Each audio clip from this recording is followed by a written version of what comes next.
BFM Business, Intégral Placement, le face-à-face. Et notre face-à-face du jour propose en plateau Eric Lewin et Olivier Droyer. Bonjour messieurs. Bonjour messieurs. Bonjour. Eric Lewin, rédacteur en chef aux publications Agora, et Olivier Droyer, gérant pour Montpensier Finance. Votre regard à l'un et à l'autre déjà sur la tendance, le petit coup de mou qu'on a eu ces derniers jours, le retour finalement dans le volume au-dessus des 5003. Comment est-ce que vous percevez les choses, Olivier ? Bon, écoutez, je crois que le coup de mou, il a été essentiellement tiré par la consolidation des valeurs de technologie aux États-Unis, qui avait énormément monté. Il n'y a pas eu grand-chose, mais il y a eu 2-3 notes d'analyse, une note d'analyse de Goldman Sachs, quelques inquiétudes sur l'iPhone 8, tout ça a calmé un peu un marché américain qui était très haut. Et puis bon, on a vu qu'il se passe toujours plein de choses dans la technologie avec les acquisitions vendredi d'Amazon. Donc c'est probablement aujourd'hui digéré. Il n'y a pas énormément de choses à tirer de ce coup de mou. On a joué à se faire peur ou il y avait quelque chose de plus fondamental, Eric ? Non, mais écoutez, quand on a vu 5442, je crois que c'est le plus haut de cette année, on s'était dit qu'il fallait une vague de consolidation. On a été voir 5177 jeudi dernier. Il semble que la consolidation ait eu lieu et qu'on pourrait repartir tranquillement à la hausse sur les marchés européens. Non, sur le Nasdaq, moi, ce qui m'a beaucoup amusé, c'est quand on parlait de flash crack, ce fameux vendredi, alors que le Nasdaq avait simplement perdu 1,8%, et que quand on regarde sur 5 ans, je sais qu'il ne faut pas comparer le CAC et le Nasdaq, mais le Nasdaq a pris 120% en 5 ans et le CAC 40 simplement 70%. Donc c'est normal qu'on ait quelques prises de bénéfices sur les valeurs technologiques qui ne sont pas excessivement chères, parce que je me suis replongé en l'an 2000. En l'an 2000, par exemple, une valeur comme Cisco valait 120 fois ses bénéfices, Oracle valait 100 fois ses bénéfices, et là, si on met de côté Amazon et Netflix qui sont assez chers, quand on regarde du Apple, du Facebook ou encore de l'Alphabet, on est entre 15 et 25 fois les bénéfices. Alors c'est pas donné, mais on est quand même pas dans on est loin de l'exubérance irrationnelle que Greenspan, quoi. Bien sûr, il faut savoir raison garder. On a eu besoin de consolider. Moi, je pense qu'on devrait repartir à la hausse, d'autant plus qu'on n'a plus tellement d'inquiétudes sur le plan politique. Vous vous rappelez qu'en début d'année, on était très inquiets en se disant qu'est-ce qui peut se passer, même si c'est Emmanuel Macron qui est élu, il n'aura pas de majorité. Là, finalement, il a été élu, il a une majorité sans le modem. Donc les choses peuvent avancer, on peut faire avancer l'Europe, et puis on a une zone euro qui se tient plutôt pas mal. C'est-à-dire qu'on a mieux, pour peut-être pas forcément dire plus, mais de visibilité aujourd'hui, depuis que la page politique est tournée. Thibault François nous disait tout à l'heure, effectivement, on n'a plus d'élections qui se profilent dans les prochaines semaines, et on n'en est pas mécontent. Oui, maintenant ce sera l'Allemagne, mais clairement le risque politique en Europe qui est vu. Enfin, l'Allemagne, c'est pas un risque majeur. Un demi-suspense. Il y a une telle culture du consensus en Allemagne que de toute façon, ça change pas grand-chose. Mais globalement, c'est vrai que le risque politique en Europe, qui était vu comme un très gros risque, un risque majeur par les marchés encore à l'automne dernier, a énormément reculé. Même en Italie, finalement, il semblerait qu'on n'ait pas d'élection avant 2018. Donc l'horizon là-dessus est dégagé. Pour ce qui est de la France, bon, après chacun en tant que citoyen a son avis, mais en tant qu'investisseur, clairement, c'est une bonne nouvelle d'avoir une majorité qui est stable, qui est forte, qui peut passer des réformes si elle a besoin de les passer, qui est vue comme très pro-européenne et qui est vue également comme favorable aux entreprises. Et on espère des mesures favorables aux entreprises.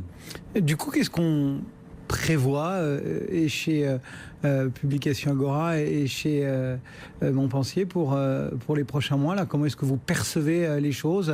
On a vu les banques centrales se réunir ces dernières semaines. Le mandat, rien que le mandat, nous a dit la BCE, et puis la Fed qui finalement a réussi à parler de son bilan, alors qu'on pensait qu'on n'y parviendrait probablement pas. Eric, vous faites la synthèse comment pour vous projeter sur les banques. On va parler d'allocation après, mais là déjà pour avoir un... Sur les banques centrales, la Fed est quand même confrontée à un petit problème, c'est que l'économie américaine ralentit quand même. On a eu des chiffres, par exemple, la semaine dernière, mise en chantier, permis de construire, indice du Michigan qui était un petit peu inférieur aux attentes. On sent que la Fed est un petit peu coincée, c'est-à-dire qu'elle se dit il faut encore augmenter les taux, 2 fois cette année et 3 fois 2018, mais on n'est pas dans une très forte dynamique de croissance sans inflation. Donc je pense que la problématique peut venir à un moment ou à un autre sur la Fed. Sur la BCE, moi je pense qu'à terme, c'est-à-dire en 2018, on va cesser avec cette politique de rachat d'actifs parce qu'on se rend compte que la zone euro tourne bien. Je pense que même la croissance de la zone euro sera supérieure à la croissance des États-Unis en 2017, avec un écart de croissance entre le plus faible de la zone euro et le plus fort de 1,7%, alors qu'il était de 4,1% en moyenne historique. Donc on sent que ça va de mieux en mieux sur la zone euro. Donc sur l'Europe, je suis plus optimiste que les États-Unis, et j'ai l'impression que la surperformance des valeurs européennes par rapport aux valeurs américaines va continuer au cours de cette année 2017, ce qui serait une première depuis de longues années.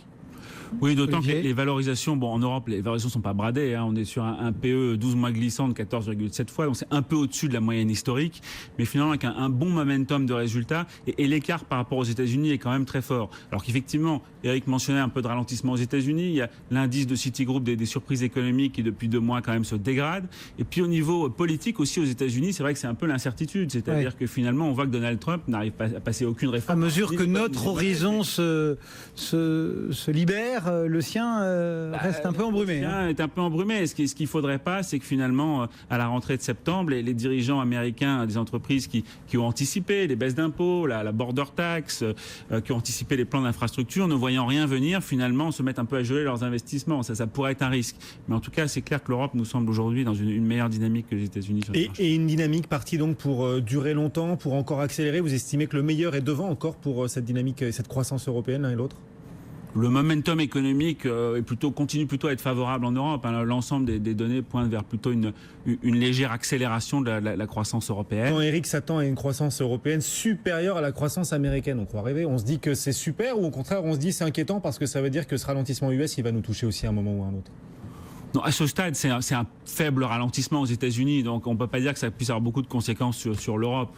À ce stade, mais c'est vrai que je partage l'avis qu'effectivement la croissance européenne, peut-être pas sur le long terme, mais en tout cas cette année pourrait être supérieure. Mais dans votre analyse, pas un mot des banques, ça vous intéresse pas, entre guillemets, ou vous pensez que le marché n'a pas à prendre en compte et la Fed qui nous parle de son bilan et la BCE qui nous envoie quand même des messages, et on voit encore ces dernières heures Jan Smet, le Belge, qui nous dit la Banque centrale va prendre une décision sur le QE dans les prochains mois?